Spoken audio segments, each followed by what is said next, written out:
नवनवीन व्हिडिओ पाहण्यासाठी सबस्क्राइब करा आणि बेल आयकॉनला क्लिक करायला विसरू नका। सद्गुरु जोग महाराज की जय। नमो ज्ञानेश्वरा नमो ज्ञानेश्वरा, निवृत्ती उदारा सोपान देवा। मुक्ताबाई नमो त्रिभुवन पावनी, आद्यत्रय जननी देवांची। जयांचे केलिया स्मरण, होय सकळ विद्यांचे अधिकरण। तेचे वंदू श्री चरण श्री गुरूंचे, ते नमस्कारोनी आता। अन्याश्रयाणाम त्यागो अनन्यता। कैवल्य साम्राज्य चक्रवर्ती विश्वमाऊली ज्ञानोबाराय सकल महापुरुष गुरुजनांच्या कृपाशीर्वादाने आपण देवर्षी नारदजींच्या मुखातून प्रगट झालेल्या भक्तिसूत्राचा विचार करत आहोत आणि त्यापैकी 10व्या सूत्राचा आज आपल्याला विचार करायचा आहे। भक्तीचं स्वरूप काय आहे, भक्ती अंतःकरणामध्ये स्थिरावल्यानंतर कोणत्या कोणत्या प्रकारची फलं प्राप्त होतात याचा विस्तार केल्यानंतर एक भक्तीवर आलेला जो आक्षेप आहे त्याचं निराकरण देवर्षी नारदजी करतात की भक्ती कामना स्वरूपाची नाही, सान कामयमाना निरोध स्वरूपाची आहे, निरोध रूपत्वात। आणि मग निरोध कशाला म्हणतात तर त्या निरोधाचं अनेक प्रकारचं चिंतन सांगितलं। प्रामुख्याने 2 प्रकारचं चिंतन 8व्या आणि 9व्या सूत्रामध्ये सांगितलं, त्याला निरोध असं म्हणा। कशाला? निरोधस्तु लोकवेद व्यापार न्यासह। लौकिक किंवा वैदिक व्यापाराचा न्यास म्हणजे त्याग करणं किंवा लौकिक किंवा वैदिक कर्म करायचं पण ते भगवंताला समर्पण करायचं, याला निरोध असं म्हणायचं। कारण कर्मातून कोणत्या ना कोणत्या प्रकारच्या फलाची प्राप्ती होणार आहे। मग ते फल जर आपण स्वीकारलं तर याचा अर्थ काय झाला, आपण आपल्या इंद्रियाला किंवा मनाला आवरलं नाही, पण त्या फलाचा स्वीकार न करता ते भगवंताला आपण समर्पण केलं, याचा अर्थ फलासक्तीपासून आपण आपल्या इंद्रियाला आपल्या मनाला आवरलं, त्यालाच तर निरोध असं म्हणतात।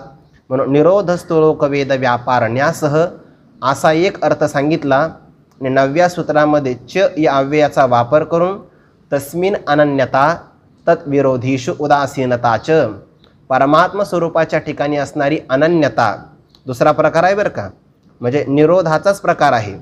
स्वतःला निरोधाची व्याख्या करतात नारदजी। पहिली व्याख्या काय केली, लोकवेद व्यापार न्यासह, लौकिक व्यापाराचा त्याग किंवा समर्पण करणं, वैदिकही व्यापाराचा त्याग किंवा समर्पणाचा भाग याला निरोध असं म्हणतात। आणि आणखीन दुसऱ्या सूत्राचा वापर करून त्यामध्ये सुद्धा 2 प्रकार सांगितले, एक तस्मिन अनन्यता पहिला प्रकार आणि तद्विरोधीषु उदासीनताच, अर्थात परमात्म स्वरूपाच्या ठिकाणी असणारी अनन्यता तिला सुद्धा निरोध असं म्हणायचं का, त्याचा विस्तार आपण आज करूया।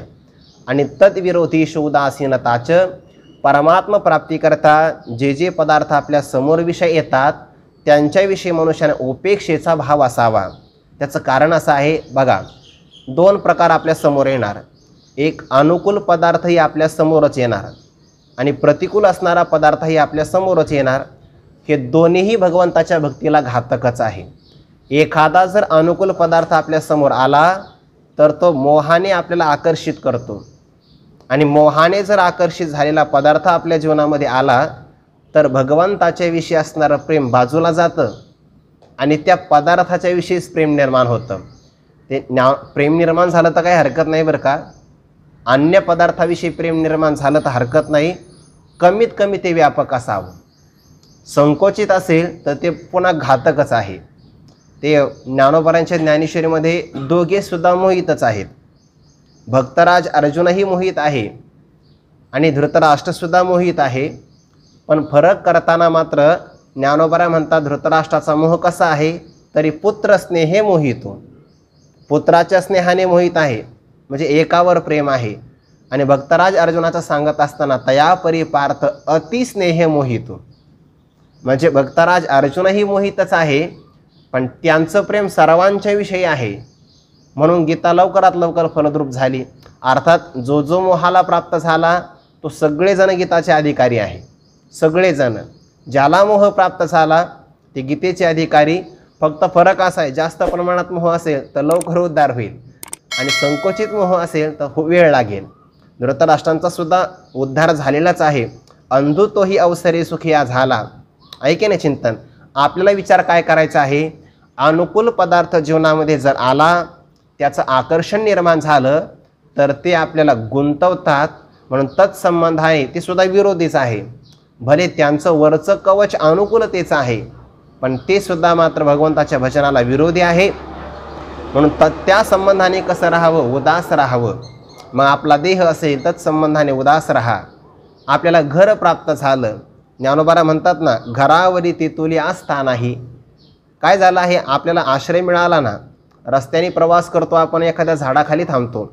आता ज्ञानोबारांच्या सोहळ्यात आपण प्रवास करणार, मग आता उन्हाळ्याचे दिवस आहे, भोजन झालं की थोडीफार विश्रांती पाहिजेच, किंवा ऊन लागतं आहे. मग आपण झाडाचा शोध घेतो बघा अगोदर, अगदीच चांगल्या प्रकारे. मग तिथले ते मातीचे ढेकळं बाजूला सारणार, तिथे आपण आपलं जे काय असेल ते अंथरून पांघरून टाकणार, स्वच्छ करणार, झोपणार. किंबहुना तिथे झोपत असताना आपण बाजूनेच थोडीशी तटबंदीसुद्धा करतो की पावसाचं पाणी येऊ नये. पण जेव्हा सकाळी आपल्याला सोडून जायचं आहे तेव्हा मोकळ्या मनाने सोडून जातो की नाही? का? आस्था नाही. मग आपण ती जागा स्वच्छ नाही का करत? चांगल्या प्रकारे करतो, काटेही बाजूला करतो, अगदी त्या रावटीच्या बाजूला ते मातीचा एक घाटही तयार करतो. का? पाणी आत शिरू नये. खरं ते पाण्यावर प्रेम नसतं, झोप मोडू नये असं त्याचा अर्थ असतो. पण त्यावर मात्र आपली आस्था नाही, कारण ते आपण घेऊन सोडून जातो. वृक्षाची सावली वाटे जाता मिनली, घरावरी तेतुली आस्था नाही. हे सगळे असणारे प्रापंचिक जे पदार्थ आहे, उदरनिर्वाह करता, जीवनाच्या संगती करता त्याचा वापर आहे, पण त्यावर मात्र आसक्तीचा भाव नाही. आसक्तीचा भाव असेल तर भजन नाही करू देत, ते आड येतात. म्हणून तत्संबंधाने आपण विरोध नाही करायचा, तत्विरोधीशु विरोधाचा विरोध नाही करायचा. मग उदास राहायचं, कारण भक्तही एखाद्याचा जर द्वेष करू लागला ना, तर त्याच्या अंतःकरणामध्ये रम्य समाधान निर्माण नाही होत. चांगला आहे का? भक्त असेल किंवा आध्यात्मिक साधक असेल, जर तो एखाद्या व्यक्तीचा द्वेष करू लागला, व्यक्ती असेल, पदार्थ असेल, देश असेल, काल असेल, काही असू द्या, जर कोणाचा आपण प्रतिबंधात्मक म्हणून द्वेष करू लागलो, रम्य समाधानापासून आपण बाजूला जातो. आणि म्हणून ते सूत्र किंवा हातवटी सांगताना नारद महर्षी म्हणतात की असे जर काही पदार्थ आले तर एक मनामध्ये भाव धारण करा, उदासीनताच. आपण उदास राहावं, उपेक्षा करावी. रस्त्याने जाताना गवताची काडी पडली तर तिच्यावर आपण प्रेमही करत नाही. अहो, ती काडी पडली का न पडली आपण पाहत सुद्धा नाही. जशी त्या गवताच्या काडीची आपण उपेक्षा करतो, तसे काही जर अनुकूल किंवा प्रतिकूल भगवंताच्या भक्तीला प्रतिबंधक घटक आपले आले तर तत्संबंधाने द्वेषही करू नका, त्यावर प्रेमही करू नका, उदास राहा. आपण पंचदशीला काल एक उदाहरण दिलं होतं. एखाद्याला मनी प्राप्त झाला, ऋष्यते को मनीम लब्ध्वा क्रुध्यत्यन्यो हि लाभतः पश्यतेव विरक्तोत्र न ऋष्यती न कुप्यती. ज्याला मनी किंवा रत्न प्राप्त झालं तो हर्षित होतो, रत्न त्याला प्रिय वाटतं. एकाला रत्नच मिळत नाही तो रागाने तप्त होतो, कारण मनीची त्याला प्राप्ती झाली नाही, अप्रिय झाला त्याच्याकरता तो मनी. पण एक विरक्त महात्मा मात्र असा आहे, तो त्या रत्नाकडे फक्त पाहतो, न ऋष्यती न कुप्यती. तो हर्षालाही प्राप्त होत नाही आणि क्रोधालाही प्राप्त होत नाही, कारण त्याचा प्रिय अप्रिय यापैकी उपेक्षेचा भाव असतो. आणि उपेक्षा करणं यालाच तर उदासीनता असं म्हणतात. त्याचा विचार पाहिल्यानंतर आता या सूत्रामध्ये एक पद आलं होतं, तस्मिन अनन्यता. तस्मिन किंवा तत् हे सर्वनाम आहे आणि दोन्हीही सर्वनाम परमात्म्याचे वाचकच आहे. मग अनन्यता असावी, तस्मिन अनन्यता असा उल्लेख केला देवर्षी नारद महर्षींनी. पण नेमकी अनन्यता तरी कशाला म्हणतात? तर ती अनन्यता या 10व्या सूत्रामध्ये सांगतात, अन्याश्रयाणाम त्यागो इति अनन्यता. अन्य आश्रयांचा त्याग करणं यालाच अनन्यता असं म्हणतात. एक शास्त्रकारांची हातवटी आहे. एखादं पद आपल्या मुखातून निघून गेलं की त्या पदाचं स्पष्टीकरणसुद्धा आपणच करावं. पाठीमागे 7व्या सूत्रामध्ये निरोध शब्द नारद महर्षींच्या मुखातून बाहेर पडला. सानकामय माना निरोध रूपत्वात. मग निरोध सांगा. सांगितलं निरोधस्तु लोकवेद व्यापारण्यासह. इथपर्यंत व्याख्यान झालं. पुढे सांगितलं निरोध कशाला म्हणतात? तस्मिन अनन्यता तत्विरोधीषु उदासीनताच. निरोधच आहे. पण आता पुन्हा अनन्य शब्द नवीन आला, अनन्याचं व्याख्यान सांगा. मग ते अनन्यतेचं व्याख्यान या सूत्रात सांगितलं. तस्मिन अनन्यता या पदाचं व्याख्यान आहे अन्याश्रयानाम त्यागो अनन्यता.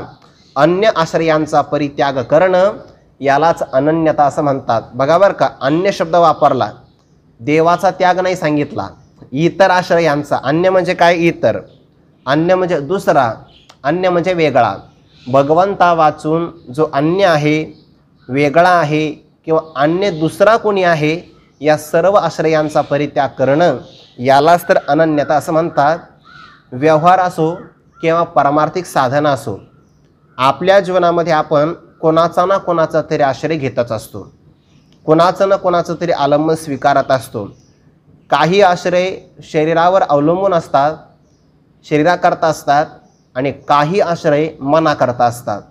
दोन प्रकारचे आश्रय आपण घेत असतो, व्यवहार असो किंवा परमार्थ असो. आता समजा आपण आश्रयाचा विचार जर केला तर शरीर टिकण्याकरता आपण काही जड विषयांचा आश्रय घेतो, किंवा मनाच्या बाबतीमध्ये मानसिक समाधान होईल अशा आपण चेतन पदार्थांचा किंवा जड विषयांचा आश्रय घेतच असतो. मग नेमका आश्रय कुणाचा घ्यावा, कुणाचा घ्यावा आणि कुणाचा न घ्यावा याचा विचार करत असताना त्या आश्रयाचे आपल्याला पारमार्थिक अंगाने दोन प्रकार करता येतील. पहिले दोन प्रकार आहे व्यावहारिक आश्रय, दुसरा अर्थ आहे पारमार्थिक आश्रय. या पारमार्थिक आश्रयाचे पुन्हा दोन प्रकार होतील. परमार्थामध्ये असणाऱ्या काही साधनांचा आश्रय आणि काही साध्याचा आश्रय. या दोन प्रकाराचा विस्तार पुढे बघूया. व्यवहारामध्ये कोणती कोणती साधनं आपण स्वीकारतो? व्यवहारामध्ये प्रामुख्याने धनाचा आश्रय घेतो की नाही आपण जीवनासाठी, किंवा बलाचा आश्रय, शरीराचा आश्रय, विषयाचा आश्रय किंवा विकारांचा आश्रय. हे सगळे आश्रयच आहे बघा. कोणी धनाचा आश्रय घेतो, कोणी आपल्या कुलसंपन्नतेचा आश्रय घेतो. भगवंताने अर्जुनाला सांगितले, अर्जुना जर तुला माझी प्राप्ती करायची असेल तर या अन्य आश्रयांचा परित्याग केला पाहिजे. त्यालाच अनन्यता असं म्हणतात. किंवा भगवंताचं एक वचन आहे बघा, येथ पार्था पुढत पुढती तेची ते सांगो किती, जरी मिया चाड तरी भक्ती न विसंबीजे का. आणि पुढे मग काही आश्रय आलेले आहे बघा.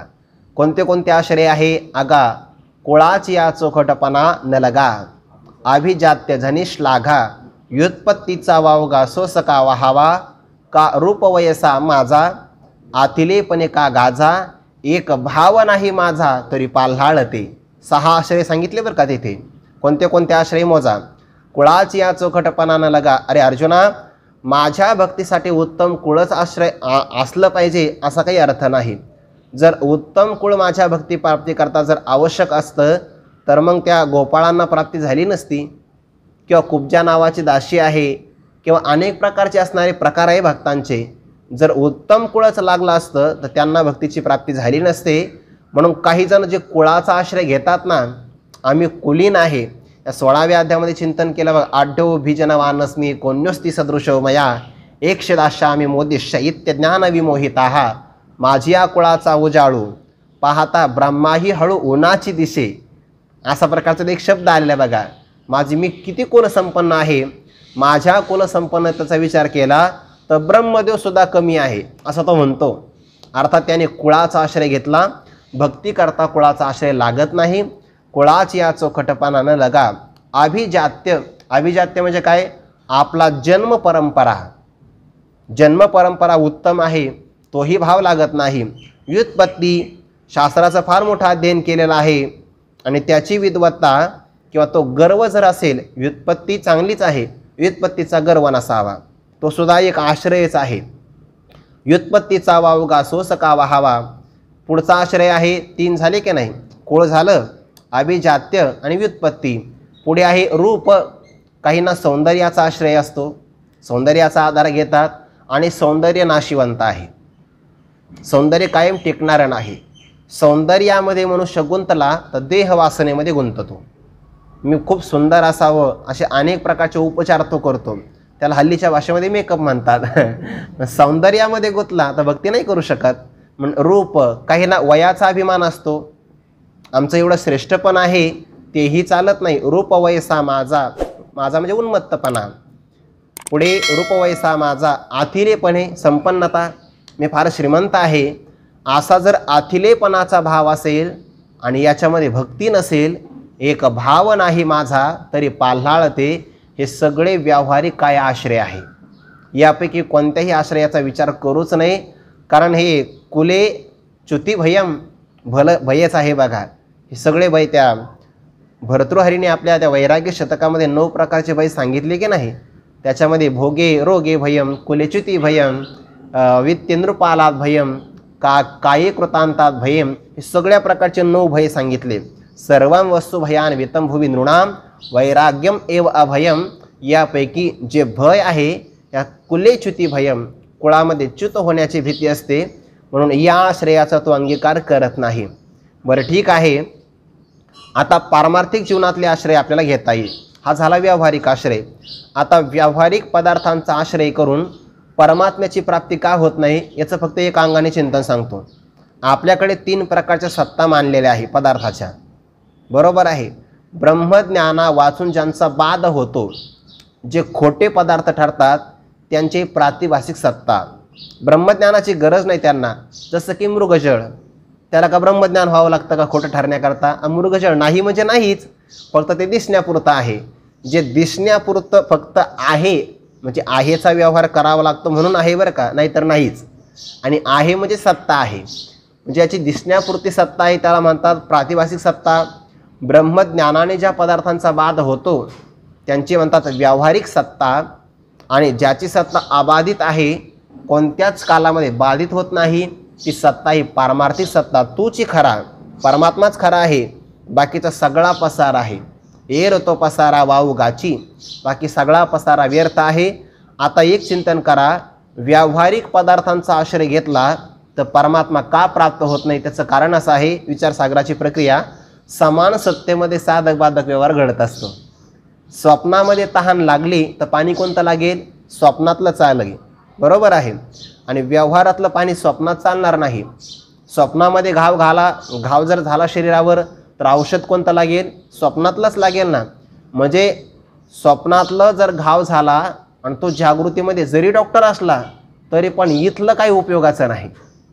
डॉक्टरला जरी स्वप्न पडलं की मला घाव झाला तर त्याला स्वप्नातलाच दवाखाना किंवा स्वप्नातलं औषध लागेल. स्वप्नीची याचे घावा औषधाचे ओची धनंजया. औषध एक तर जागं व्हावं लागेल, म्हणजे स्वप्नाची आत्यंतिक निवृत्ती व्हावी लागेल, किंवा स्वप्नातलंच औषध लावा लागेल. स्वप्नीचे नि अमृते अमर नोहीचे, पण तिथे मात्र अमर झाल्यासारखं वाटतं. आता स्वप्नातली प्रातिभासिक सत्ता आहे, व्यवहारातलं औषध तिथं उपयोगाचं पडत नाही. आता पुढचं चिंतन आहे का, परमात्मा मुळामध्ये पारमार्थिक सत्तेतला आहे, तिथे व्यावहारिक सत्तेतला आश्रय कसा काय उपयोगाचा पडेल? पडणार नाही. म्हणून व्यवहाराचा आश्रय जर आपण केला, कोणत्याही पदार्थाचा करा, श्रीमंतीचा करा, रूपाचा सौंदर्याचा करा, वयाचा करा, कुलीनपणाचा करा, कोणत्याही प्रकारचा व्यावहारिक पदार्थांचा आश्रय पारमार्थिक सत्तेतल्या परमात्म्याची प्राप्ती करून देऊ शकत नाही. कारण सत्ता समान असावी लागते, तरच आपल्याला परमात्म्याची प्राप्ती घडू शकते, व्यवहार घडणार नाही. आता काही जण जडाचा आश्रय करतात. मी पुन्हा पारमार्थिक आश्रयाचे 2 प्रकार थोडे लांब ठेवतो. काही जण जड विषयांचा आश्रय करतात आणि मग जड विषयांचा आश्रय केला तर त्यांना असं वाटतं की हे आमचे उद्धार करतील. ही सुद्धा अनन्यता नाही. कारण जड विषयांचा आश्रय करणं मुळामध्ये विषयच विषाप्रमाणे नाशक आहे. ते अमृत स्वरूपाची काही आपल्याला प्राप्ती करून देणार? हे विषय तरी कैसे रोहिणीचे जळ जैसे, का स्वप्नीचा आभासे भद्र जाती, देखे अनित्य ते या परी, म्हणून तू अव्हेरी, हा सर्वथा संगन धरी धनुर्धरा, किंवा आगमा पायिनो नित्य असतांती दीक्षस्व भारत. हे विषय सगळे अशा प्रकारचे आहेत, येणारे जाणारे आहेत. इंद्रिय आणि विषयांची भेट झाली तर क्षणमात्र आनंद प्रदान करण्याचं सामर्थ्य ठेवणारे विषय आहे. आणि यांचा जर अंगीकार केला तर शब्द स्पर्श रूप रसगंध हे 5ही विषय कोणालाही अंततो गत्वा सुखाला प्राप्त करून देत नाही. एका विषयांचा आश्रय केला ज्यांनी, एका विषयाचा, ते सुद्धा अधोगतीला प्राप्त झाले. आणि जो मानव पंचविषयाचा आश्रय करतो त्याच्या अधोगतीकरता कैमुक्त न्यायाने सांगण्याची काय गरज आहे? रूप नावाचा विषयाचा अंगीकार केला, कुणी केला? पतंग नावाच्या किड्याने केला. बघा, पतंग नावाचा कीटक आहे, दिव्यावर झडप घालतो, पतंगा दे प्यालिंगण, ते तर त्याचे अचूक मरण, तेवी विषयाचरण आत्मघाता. त्या दिव्याला एक सौंदर्य असतं प्रकाशाचं, आणि त्याचं सौंदर्य पाहिल्यानंतर तो पतंग नावाचा किडा त्यावर आकर्षणाने झेप घेतो.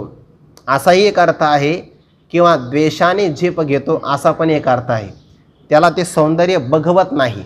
ज्ञानोबा म्हणतात बघा, आपण अंगे जळे आणि नागवी जगाचे डोळे, पतंग जैसा सळे दीपाचेने. सळ म्हणजे काय? द्वेष. त्या पतंगाला दिव्याचा द्वेषच असतो ना एक प्रकारचा. याचं एवढं सौंदर्य आहे, एवढा झगमगाट करतो, आणि मग तो असणारा पतंग नावाचा किडा दिव्याच्या सौंदर्यावर आकर्षण होऊन झडप घेतो. परिणाम काय होतो? आपण अंगे जळे. स्वतः तो जळतो. अर्थात त्याने फक्त रूपविषयाचा आश्रय केला तरी पण त्याला अचूक मरण प्राप्त होतं, न चुकणारं मरण. हे जरा शब्द नावाचा विषयाचा आपण विचार करूया. ते ज्ञानोबा म्हणतात बघा, ते हरिण असतं की नाही, मृग हरिण, तर त्याला संगीताची फार आवश्यकता वाटते. तो शब्द नावाच्या विषयाला भुलून जातो. ते पारधी जे असतात ना, ते गाणं वाजवतात. त्यांच्याकडे बिन नावाचं एक काहीतरी असेल बघा. आता ते मला अनुभव नाही त्याचा. ते बिन नावाचं काहीतरी वाद्य असेल त्यांच्याकडे. मग ते हरणाला पकडण्यासाठी एका बाजूला शिकारी कुत्रे ठेवतात, दुसऱ्या बाजूला जाळं लावतात, तिसऱ्या बाजूला अग्नी पेटवतात, आणि चौथ्या बाजूला 4 दिशा आहे की नाही, एका बाजूला शिकारी कुत्रे ठेवले, दुसऱ्या दिशेला अग्नी लावला, तिसऱ्या दिशेला जाळं लावलं, आणि एका दिशेला तो स्वतः उभा राहिला. 4 दिशेला 4 योजना केली, आणि मग त्या हरणाला आपल्याकडे आकर्षित करण्याकरता ते बिन नावाचं काहीतरी तो वाद्य वाजवतो. तर हरिण बरोबर त्या आवाजाला भुलतं. याला शब्दविषय असं म्हणतात. ज्ञानोबा उल्लेख करतात, गोरीची या भुली मृग व्याधा दृष्टी न घाली. त्या गाण्यावर भुलून गेल्यामुळे, गाणं म्हणजे शब्दच आहे ना, शब्दाचा आश्रय करतोय तो, आणि तो व्याध जो आहे ते पारधी, त्याच्यावर तो नजर मात्र ठेवत नाही. परिणाम मारला जातो. आणि असं म्हणतात की तो हरिण मरताना म्हणतो, तुला मारायचं तर मार, मला काही हरकत नाही, पण कमीत कमी माझ्या शरीरात प्राण असेपर्यंत ते बिन वाजवणं चालू ठेव. आता तो कसं काय वाजू शकेल बरं? कारण तो मारण्याकरताच आलेला आहे. शब्द नावाच्या विषयामध्ये अडकला, हरिण संपला. स्पर्श नावाच्या विषयामध्ये अडकला. हत्ती असतो ना, हत्ती बलवान, बलवानच असतो. हत्ती सिंहा वाचून कोणाच्याही ताब्यात येत नाही. ताकद फार मोठी असते हत्ती. एक जर धडक मारली तर मोठा असणारा वृक्ष मुळासहित उपटून टाकू शकतो, एवढी ताकद असते. हत्तीसारखी ताकद कुणाकडे नाही. पण त्या हत्तीला मात्र आकर्षण असतं हत्तीनीचं. स्पर्श नावाच्या विषयाला तो भुलून खड्ड्यामध्ये पडतो, आणि मग लोक त्याला पकडतात. शब्दामध्ये हरिण गेला, स्पर्शामध्ये तो हत्ती गेला, नंतर शब्दस्पर्श रूप नावाच्या विषयामध्ये पतंग नावाचा कीटक गेला. रस नावाचा विषय आहे, आणि एक गंध नावाचा विषय. रस नावाचा विषय सांगत असताना खाण्याची आवड, त्याच्यामध्ये मासा जातो.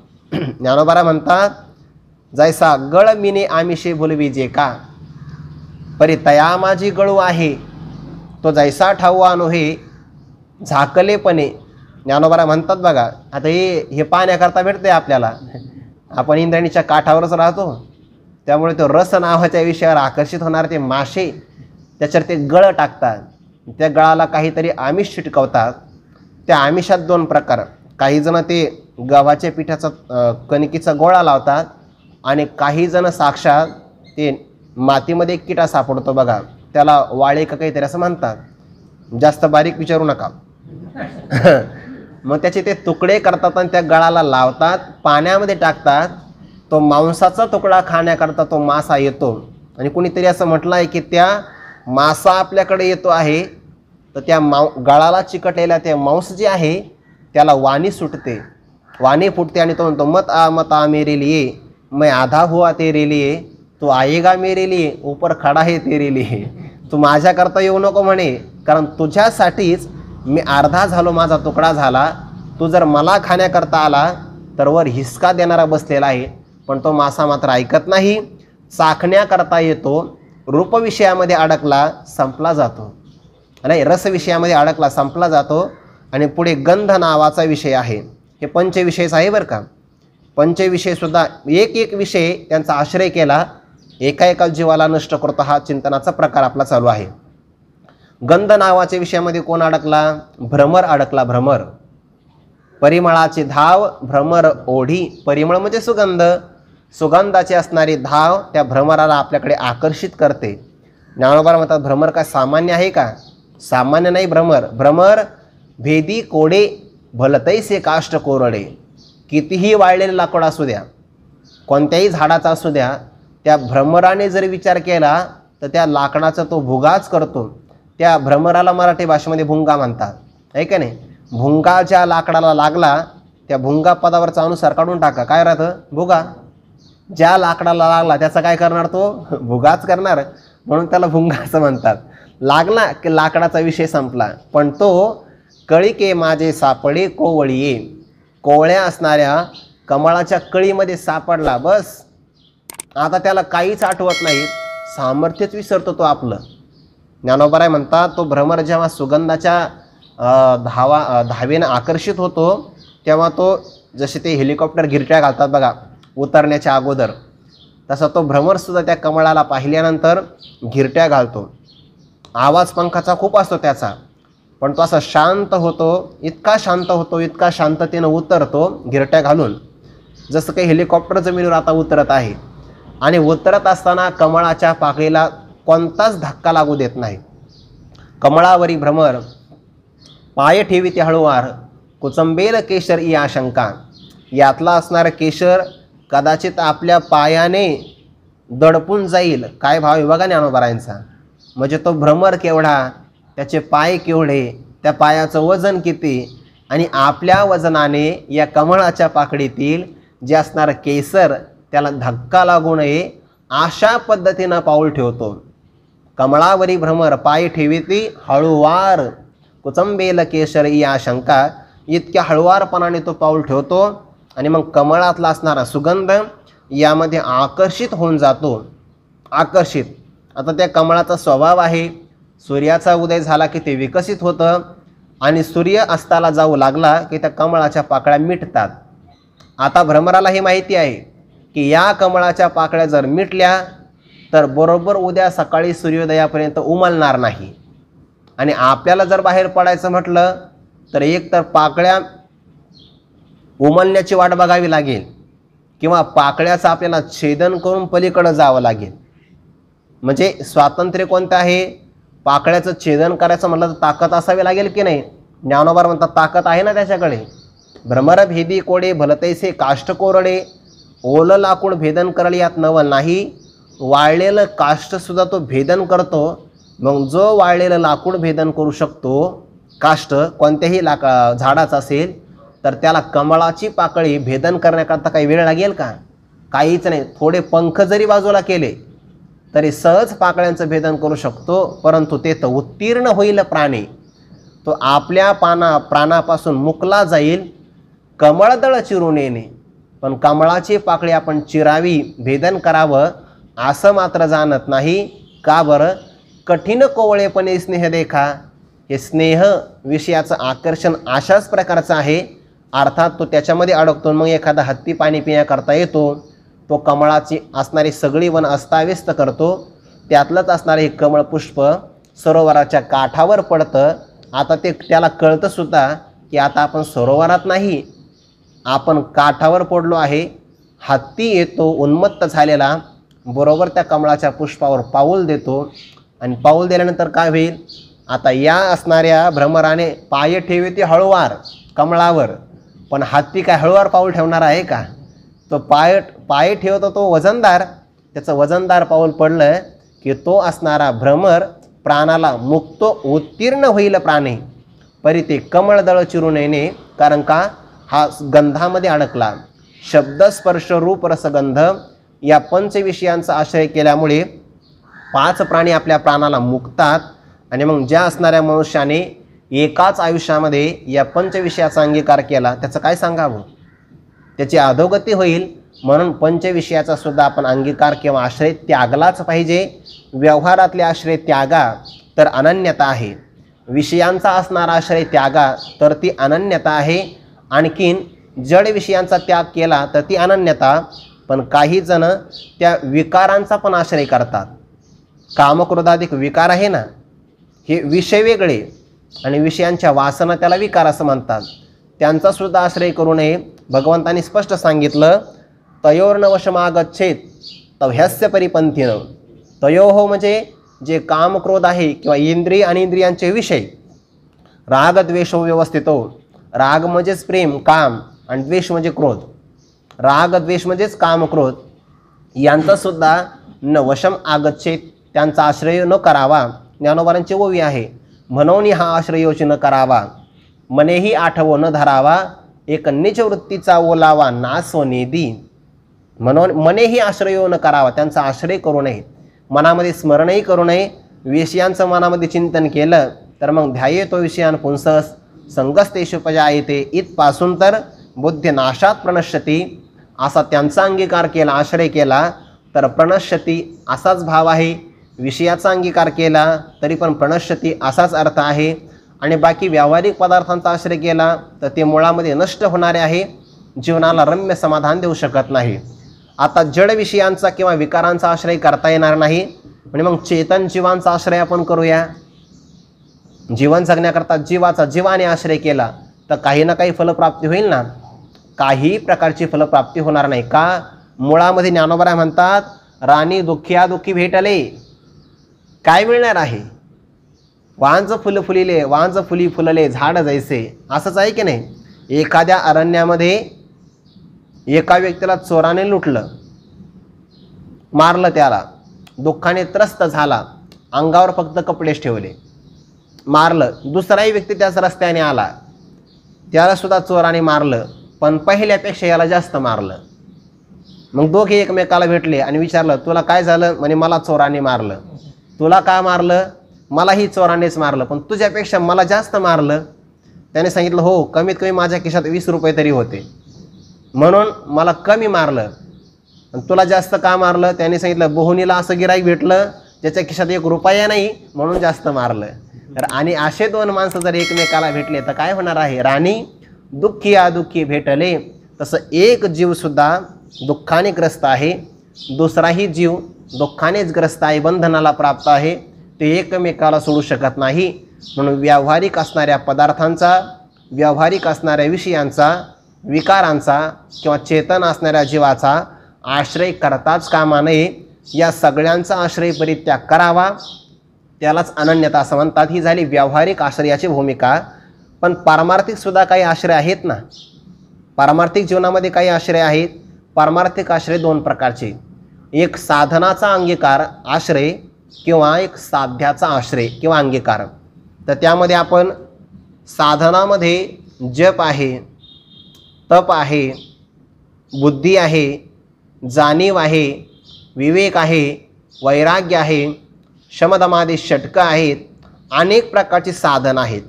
अगदी निष्काम कर्म, यज्ञ, तीर्थयात्रा, स्वाध्याय, जप हे सगळ्या प्रकारचे पारमार्थिक साधन आहे. मग यापैकी कोणत्या आश्रयाचा अंगीकार करावा तर याचं चिंतन आपल्याला करता येईल. भक्ती वाचून इतर सगळ्या पारमार्थिक साधनात्मक आश्रयांचा त्याग करणं यालाच अनन्यता असं म्हणतात. फक्त भक्ती स्वीकारायची, बाकीच्या आश्रयाचा अंगीकार करायचा नाही. या संबंधाने दोन्ही चिंतन आपण करूया. आणि हे झालं साधनात्मक आश्रय. भक्ती सोडून अन्य आश्रयांचा परित्याग करणं अनन्यता आहे भक्तीसाठी. आणि एका परमात्म्याला सोडून अन्य असणारी ज्या क्षुद्र देवता आहे त्यांचा सुद्धा त्याग करणं ही सुद्धा काय आहे? अनन्यताच आहे. म्हणून साधक एकतर साधनाचा अंगीकार करतो की किंवा एका श्रीकृष्ण परमात्म्याला सोडून थोडी थोडी फलं देणारी जी देवता असतात ना, देवतासुद्धा साध्य एक प्रकारच्या, तर त्यांचा आश्रयसुद्धा परित्याग करणं ही अनन्यता आहे. या दोन्हीचे चिंतन आपण सोबतच करूया. 7व्या अध्यायामध्ये हा विचार विस्ताराने आलेला आहे. भगवंतांनी सांगितलं, अर्जुना, माझी माया तरुण जाण्याकरता अत्यंत कठीण आहे. दैवी हिषा गुणमयी मम माया दुरत्यया मामे वय प्रपद्यंते माया मेताम तरंती. ते या मायेतून तरुण जातात. पण कोण आहे म्हणे? माझी माया एकतर कठीणच आहे. भगवंताने तिथे आश्चर्य सांगितलं आहे.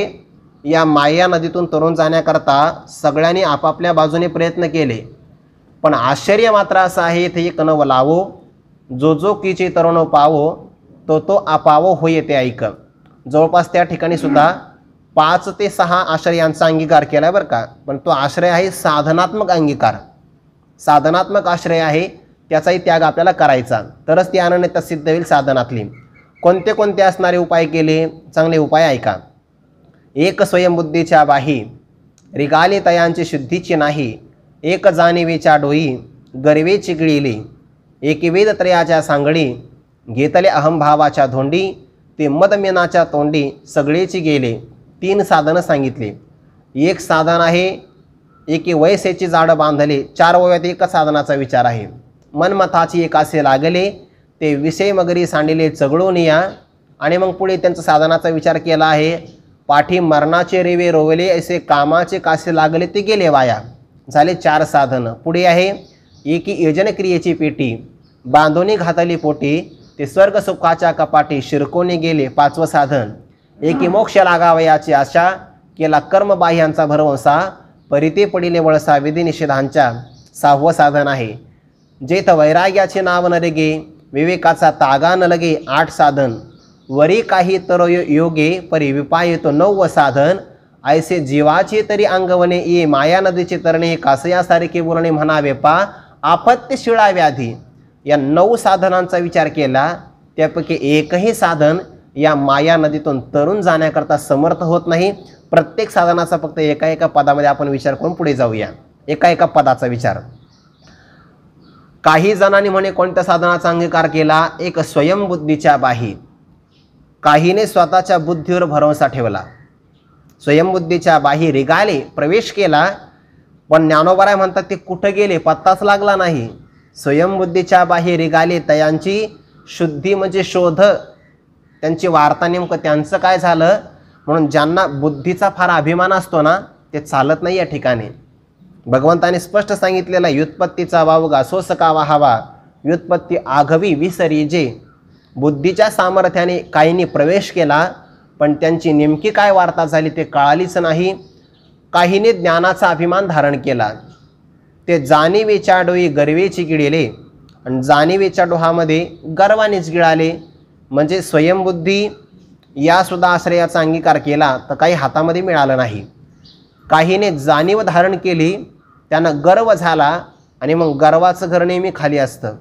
गर्वामध्ये काहीच मिळत नाही ज्यांना. कारण भगवंताला सर्वात मोठा जर भाव काय असेल ना, तर परमात्मा अभिमानाचा द्वेषच करतो. ईश्वरस्यापि अभिमान द्वेषित्वात असं पुढे सूत्र येणार आहे. गर्वाने परमात्मा प्राप्त होत नाही. मग काहीने वेदाध्ययन केलं, वेदत्रयाच्या सांगडी, पण ते करत असताना घेतले अहंभावाच्या धोंडी. अहंकाराचा धोंडाही आपल्या जवळ घेतला. आता जर धोंडा आपल्या जवळ असेल तर तरुण जाता येईल का? नाही. उलट ते तर मदमीनाच्या तोंडी सगळेची गेली. त्यांना उन्मत्तपणा प्राप्त झाला. मद म्हणजे विद्येचा मत झाला, आणि मदमीनाच्या तोंडी सगळेची गेले. त्यांचा सुद्धा लाग लागला नाही. काहींनी आपलं वय, सौंदर्य किंवा शारीरिक सामर्थ्य याद्वारे कामाचा अंगीकार केला, आणि कामाचा अंगीकार केल्यानंतर त्याचं आपण चिंतन पाठीमागेच केलं आहे. ज्यांनी कामाचा अंगीकार केला, यत प्राप्य न किंचित वांछती. वांछा म्हणजे काम. तो काम कसा घातक आहे या पदावर आपण चिंतन केलं होतं. तर ते जे कामाच्या नादी लागले, ऐसे कामाचे कासे लागले ते गेले वाया, तेही व्यर्थ गेले. 4 साधनांचा विचार झाला. या 4ांचाही आपल्याला आश्रय करता येणार नाही. पुढे काहीने यज्ञाचा आश्रय केला. यज्ञ नावाचं साधन स्वीकारलं बघा. यज्ञाचं साधन स्वीकारलं त्यांनी, आणि मग यज्ञाचं साधन स्वीकारलं तर त्यांना फल काय मिळालं? स्वर्ग सुखाच्या कपाटी शिरकोनी गेले. त्यांना स्वर्ग मिळाला, परमात्मा नाही मिळाला. मग ते स्वर्गामध्ये आसक्त झाले. पुण्याचे पावटी सरे, सवेचे इंद्रपणाचे उटी उतरे, येऊ लागती माघारी मृत्यू लोका. स्वर्ग सुखाच्या कपाटी शिरकोनी गेले. त्यांनाही परमात्मा दर्शन झालं नाही. काहींनी मग यजनाने परमात्मा प्राप्त नाही होत, मग आम्ही कर्म करू. आता कर्म करायचं ठरलं तर मग कर्मामध्ये 2 प्रकार. एक विहित कर्म, निषेधात्मक कर्म. एकी मोक्ष लागावयाची आशा केला कर्मबाह्यांचा भरवसा, परिते पडिले वळसा विधी निषेधांच्या. पण ते विधी आणि निषेध याच भोवऱ्यामध्ये सापडले गेले, म्हणजे तेही भगवंतापर्यंत जाऊ शकले नाही. काहींनी वैराग्याचा अंगीकार केला, पण वैराग्याचे नाव मात्र इथं प्रवेशच नाही करत. वैराग्याला विवेकाची जोड असावी लागते, नाहीतर विवेक नसेल तर वैराग्य आंधळं आहे, आणि वैराग्य वाचून विवेक पांगळा आहे. दोघांना एकमेकाची जोड असावी लागते. विवेक असहित वैराग्याचे बळ. नाही तर वैराग्य फार आहे पण कशाचा विवेक? विचारच नाही. वैराग्य आहे पण तप्तच जास्त आहे.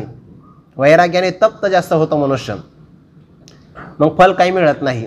वैराग्याची नावी ते प्रवेश करतच नाही याचा अर्थ त्या वैराग्याला जर विवेकाची जोड असेल तर मग फार चांगला आहे. बरं, विवेकाचा तागा न लगे. तागा म्हणजे तो बांबू असतो बघा, नावेचा आश्रय घेण्याकरता पुढे जाण्याकरता, असा असणारा विवेकाचा तागा या माया नदीचं माप नाही घेऊ शकत. बरं, विवेक आणि वैराग्य यांची जर जोड दिली तर वरी काही तरोये योगे, योगे म्हणजे जोड, या दोघांची जोड दिली तर मग विवेक आणि वैराग्याने तरुण जातात, परी विपाय येतो, पण असे तरुण जाणारे क्वचितच आहे. आणि मग ऐसे जीवाचे तरी अंगवणे, ये माया नदीचे तरणे, कासयासारखे बोलणे म्हणावे पा. ज्ञानोबा म्हणतात, जीवाने स्वसामर्थ्यांचा विचार केला, माया नदीतून तरुण जाण्याचा प्रयत्न केला या साधनाचा अंगीकार करून, तर हे बोलणं कसं आहे याकरिता पुन्हा 9 प्रकारचे उदाहरणं दिले. सांगत चला, काही जर विसरलं तर. जरी अपत्यशिळा व्याधी, आकळे साधू सिदुर्जनाची बुद्धी, की रागी सांडी सिद्धी आली साती, जरी चोरा सभा दाटे, मिनागळ घोटे, नातरी भेडा उलटे, व्यवसी जरी पाडस वागूर करांडी, मुंगी मिरू ओलांडी, तरी मायेची पहिलं थडी देखती जीव. 3 ओव्यात 8 उदाहरणं. म्हणून गा पंडसुता, जैसी सकामान जिनवेची वनिता, तेवी मायामय हे सरितान्न तरवे जीवा. ज्ञानोबा म्हणतात, जीवाने स्वसामर्थ्याने या सगळ्या साधनांचा आश्रय करून जर यातून तरुण जाण्याचा प्रयत्न केला तर त्यांचे उपाय म्हणजे असे आहे. एक व्यक्ती अपत्य करतो, शील म्हणजे स्वभाव, वारंवार चुकीचे पदार्थ खाणं याचा स्वभाव आहे, त्याला वाटतं आपला रोग बरा व्हावा. कसा रोग बरा होईल? होऊ शकत नाही. अपत्यशील असणाऱ्या व्यक्तीला रोग आटोक्यात येत नाही. बरोबर आहे. साधूला दुर्जनाची बुद्धी कळत नाही. कळते का? नाही कळत. धर्मराजाला कुठं कळाली दुर्योधनाची बुद्धी? साधूला दुर्जनाची बुद्धी कळत नाही. आकळे साधूशी दुर्जनाची बुद्धी कळत नाही. एखादा आसक्त आहे आणि त्याला सिद्धी प्राप्त झाली, तो सिद्धीचा त्याग करू शकत नाही. किंवा चोर आहे आणि त्या चोराला पाहून फार मोठी असणारी बलवानाची सभा घाबरते, असं कधी घडेल का? जरी चोरा सभा दाटे, घडत नाही. हे सगळे उदाहरण नकारात्मक अर्थ आहे बरं का. चोरा सभा दाटे, मीना गळ घोटे, जो मासा आहे त्याने त्या सगळ्या गळाला गिळंकृत करण्याचा प्रयत्न केला, होऊ शकत नाही. तो गळ त्याला फोडून बाहेर येतो, त्याच्या मानेरला छेद करतो आणि बाहेर येतो. त्या मीन म्हणजे माशाकडून जसा गळ गिळंकृत केला जात नाही. किंवा एखादा भित्रा व्यक्ती आहे आणि त्याला म्हणे भूत घाबरलं, असं कधी शक्य आहे का? उलट भूताचं नाव काढलं तर धाडसी माणसं घाबरतात. आणि जो अगोदरच भित्रा आहे तो म्हणे त्याला पाहून विवसी पळून गेली. विवसी म्हणजे काय? हडळ. शक्य नाही हे. पाडस वागूर करांडी, पाडस म्हणजे हरणाचं असणारं पिलू पाडस, आणि त्याने म्हणे जाळं तोडून टाकलं. शक्य नाही. ते कोवळच आहे, जाळं मजबूत आहे, कसं काय शक्य होईल? शक्य नाही. मुंगी मेरू पर्वताचं उल्लंघन करून गेली. शक्य नाही. तसं जीवाने जर या साधनाचा अंगीकार केला आणि हे सगळे उदाहरणं जर घडले बरोबर, म्हणजे अपत्य करणाऱ्याला रोग ताब्यात आला, किंवा साधूला दुर्जनाची बुद्धी कळाली, रागी असणाऱ्या व्यक्तीने जर सिद्धीचा परित्याग केला, चोराला पाहून सभा घाबरली, किंवा माशाकडून गळ घोटल्या गेला, किंवा ते पाडस आहे त्याने वागूर म्हणजे जाळं करांडलं, मुंगीने मेरू पर्वताचं उल्लंघन केलं. आणखीन एक उदाहरण राहिलं, आणि भित्रा व्यक्ती आहे त्याला पाहून विवसी पळून गेली. हे सगळे उदाहरणं जर घडले तर मग जीवाकडून या माया नदीचं उल्लंघन होईल बरं का. पण आता शक्य आहे का हे? तेवी मायामय हे सरिता न तरवे जीवा. पण आणखीन एक उदाहरण दिलं, 9वं उदाहरण. म्हणून गा पंडसुता, जशी सकामा न जिनवेची वनिता, सकाम असणाऱ्या पुरुषाकडून जशी वनिता जिंकल्या जाऊ शकत नाही, तशी मायामय सरिता हे जीवाकडून जिंकल्या जाणं शक्य नाही. मग कोणत्या साधनाचा अंगीकार करावा? भगवंताने स्पष्ट सांगितलं, येत एकच लीला तरले, जे सर्व भावे मज भजले, तया ऐलीच थडी सरले माया जळ. या ओळीमध्ये 2 अर्थ आहे बरं का. बघा, जे येत एकच लीला तरले, एकच या माया नदीतून सहज तरून गेले. कोण? जे सर्व भावे भजले. आणि दुसरा अर्थ आहे सर्व भावे मज भजले. यापैकी सर्व भावे भजले ही भक्ती आहे, आणि मज भजले याच्यामध्ये भगवान श्रीकृष्णाचा निर्देश आहे. सर्व भावे भजले ही भक्ती आहे. म्हणजे बाकी साधनांचा परित्याग करून ज्याने फक्त भजन केलं, भक्ती केली, सेवा केली, ते फक्त तरले. पण नुसती भक्ती नाही तर फक्त माझीच भक्ती केली. याचा अर्थ बाकीचे लोक अन्यांची पण भक्ती करू शकतात, हो, अन्य देवतांची पण भक्ती करू शकतात. आणि अन्य देवतांची भक्ती करणं म्हणजे त्याचा आश्रय करणं आहे. तर या अनन्यता सिद्ध होण्याकरता अन्य साधनांचाही परित्याग करावा लागतो भक्ती सोडून, आणि अन्य देवतांचाही परित्याग करावाच लागतो एका देवाला सोडून. त्यापैकी साधनांचा विचार आपण पाहिला, पण अन्य देवतांचा विचार तो मात्र आपण उद्या करूया. झालेलं चिंतन विश्वमाऊली ज्ञानोबाराय सकल गुरुजनांच्या आपणा सर्वांच्या चरणी समर्पण करून चिंतनाला पूर्णविराम. पुंडलिक वरदारी विठ्ठल श्री ज्ञानदेव तुकाराम माऊली ज्ञानेश्वर महाराज की जय. जगद्गुरु तुकाराम महाराज की जय. सद्गुरु जोग महाराज की जय.